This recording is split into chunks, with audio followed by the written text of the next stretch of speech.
because I worked hard, or we do something that is hard working and we think we did it on our own. But what I want to say is, even though, of course, we have to put our own efforts, but ultimately, we need the help of our Savior in heaven. That is Jesus, the Father, our Creator. And that's exactly what this song says: change my life.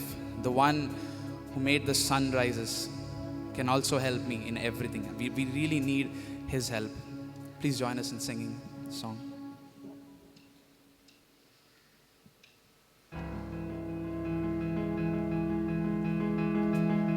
I'm still awake tonight, broken up inside. I wanna run, but I don't know where to go.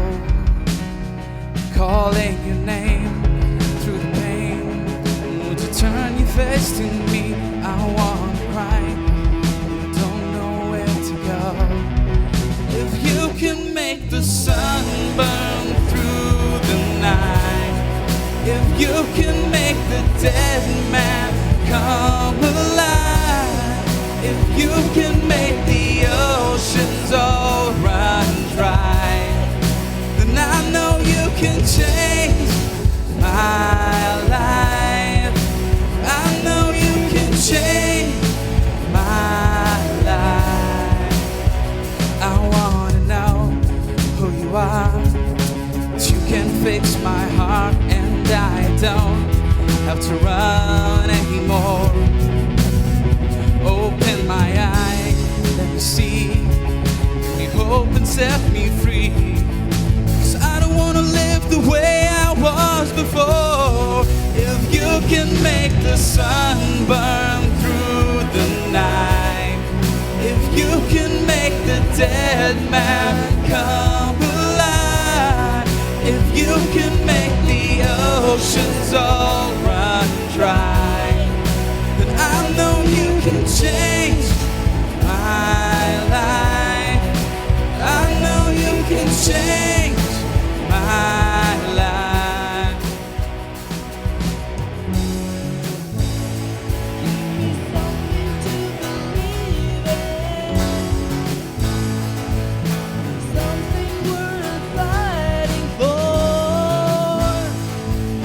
something that I can't ignore. You can make the sun burn through the night, if you can make the dead man come alive, if you can make the sun burn through the night, if you can make the dead man come alive, if you can make the oceans all run dry, I know you can change my life. I know you can change my life. I need you to change my life. Thank you. Good morning. I didn't hear you. Good morning. You were much noisier last night. It's a privilege to be here with you this morning, and I've been given 10 minutes to speak to you and to share something with you. As the gentleman said, we pastor a church in the UK called the Freedom Centre, based on Isaiah chapter 61. And my wife and I both pastor the church, but we love speaking to young people and to share with them a little of what's on God's heart for you. It's also a privilege to be here at Karunya University, and we have been entertained in a lovely and a precious way. So I have 10 minutes, and I promise to stick to that 10 minutes. I asked myself, what would I, if I was your age and at your time of life, like someone to speak to me about and to share with me? What do I wish now at my age that they had said to me at your age? Something that would have solved some problems, some issues, and some difficulties that I went through. Well, number one, I want you to know that you are not a mistake. I want you to know that you've been fearfully and wonderfully made. That you were known by your Creator before you were in your mother's womb. Before the foundations of the earth, He had you in mind. And also He placed within every single one of us gifts and abilities in seed form, seeds of potential deep within us. And in the next few decades of your life, God has commissioned you to get out of you what He has placed in you. He has placed so much potential in every single one of us. In this building, potentially, we have world beaters. In this building, we have people potentially who will take the world by storm. In this room, we have professors, we have engineers, we have doctors, we have nurses, we have singers, we have producers, we have dancers, we have pastors, we have engineers, potentially in seed form. But also in this room, we have people who will not realize what God has placed within them. They will not develop in later life the gifting and train the skill that God has put in them. They will die full of potential. And in any city that you go to in this world, the richest piece of land is the cemetery. Why is that? Because the cemetery is full of books that have never been written, records that have never been recorded, businesses that have never been started, skills that have never been developed. People die full rather than die empty. Everyone dies, but not everyone truly lives. And one of my words to you this morning, as I come and speak to you, is make sure that as you live your life, you fulfill the potential that God has put in you, so that you die empty and you don't die full. You are not a mistake. You have tremendous giftings within you, tremendous talents. Put them to work.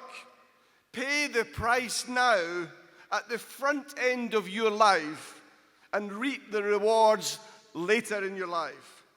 If you decide that you will reap the rewards early, you will pay the price later. It's all of our choices. It's your choice at this time of your life. So live the life and your life to the full, to the max. Every single day you enjoy is a blessing from God. Jesus said, I have come that you might have life, and life to the full. So you plan, you prepare, you perceive what God has placed in you, the gifting He has given you, and decide that you are going to have a purpose. Decide that you're not going to be aimless. Take a long walk through life in the same direction. Don't be taken to the right, don't be taken to the left. Be committed. Be consistent. Be relentless. Winston Churchill, when he was asked to speak to a group of students at Eton as they were leaving the college, they asked him to give a 45-minute speech. He got up like me, and he basically said one sentence, and then he sat down. They thought he was going to speak for 45 minutes, but he only spoke one sentence, and this was the sentence. He said, never, ever, ever, ever give up. And that's my word to you this morning. As you go through life, you have many temptations to give up. And I want you to remember what Winston Churchill said, never, ever, ever, whatever the temptation is, give up. Be faithful in what God has called you to do. Because your gifting, you'll find, can take you places. But what you have to do is develop your character as you go through life. Because your gifting can take you places that your character will not keep you there if it's not developed. So be faithful in small things, so that when your gifting takes you to a public stage, your character can keep you there. So be faithful in the small areas of your life. Learn in the dark. Prepare when people aren't watching. Prepare unnoticed. You were born in a womb. And the reason you were born in a womb was it's the safest place on earth. Nobody knows what's going on. You're being formed. In these days that we live in, everyone wants the limelight. But God will work in the dark with you. He'll keep you private. He'll put you in places where you think no one is noticing. And no one sees my gift. But there's one person who does see your gift. It's God. And there'll come a day when He'll promote you. And He'll push you to where you're meant to be. So don't seek the limelight as you go through your life, as you go through your career. The limelight will follow you. Give 100%. Love your God with all your heart, your soul, your mind, and your neighbor as yourself. And yes, it will go well with you. You'll find in life that everyone wants to change the world, but very few people want to change themselves. So work on you. Work on your attitude. Work on your integrity. Work on your loyalty. Realize all that God has placed in you. And when you fail, and you will fail, make sure you fail forwards. Don't fail backwards. Ask God for forgiveness, and then forgive yourself, and move on. And so that's what I needed to hear when I was your age. I wish someone had spoken into my life at that level with those thoughts when I was your age. So I hope that what you've heard today will help your tomorrows and that God will bless every single thing that you do. Thank you very much.